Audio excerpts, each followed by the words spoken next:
What's up for March? A good time to catch Mercury. An eclipse approaches.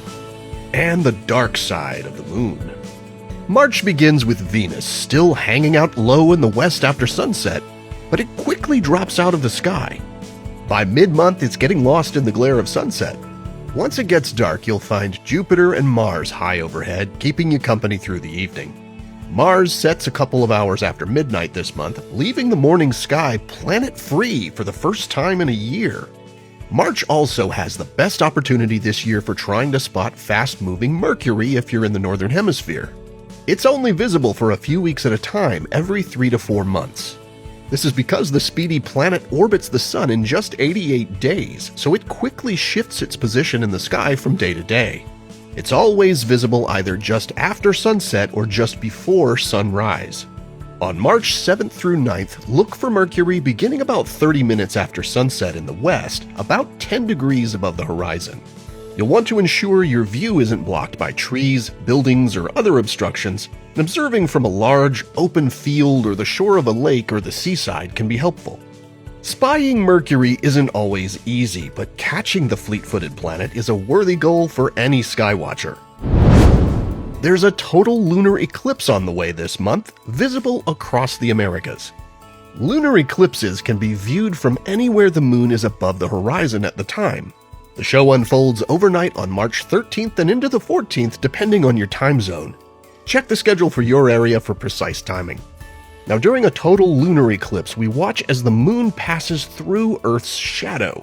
It first appears to have a bite taken out of one side, but as maximum eclipse nears, the moon transforms into a deep crimson orb. That red color comes from the ring of all the sunsets and sunrises you'd see encircling our planet if you were an astronaut on the lunar surface right then. Afterward, the eclipse plays out in reverse, with the red color fading and the dark bite shrinking until the moon looks like its usual self again. And here's an interesting pattern. Eclipses always arrive in pairs. A couple of weeks before or after a lunar eclipse, there's always a solar eclipse. And this time, it's a partial solar eclipse that will be visible across eastern Canada, Greenland, and northern Europe. The moon has a dark side. But it may not be what you think. As it orbits around Earth each month, the moon is also rotating or spinning. So while we always see the same face of the moon, sunlight sweeps across the lunar surface every month as it rotates. This means there's no permanently dark side. The moon's dark side faces Earth when the moon passes between our planet and the sun each month. This is the moment when the moon is said to be new, as in a fresh start for its changing phases. The new moon is also located quite close to the sun in the sky, making it more or less invisible unless there's a solar eclipse. Nights around the new moon phase provide excellent opportunities for observing the sky, especially if you're using a telescope or doing astrophotography. Without moonlight washing out the sky, you can better see faint stars, nebulas, the Milky Way, and distant galaxies.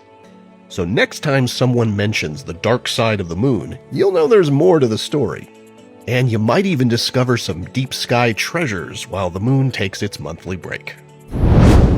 Here are the phases of the moon for March. Stay up to date on all of NASA's missions exploring the solar system and beyond at science.nasa.gov. I'm Preston Dykes from NASA's Jet Propulsion Laboratory, and that's what's up for this month.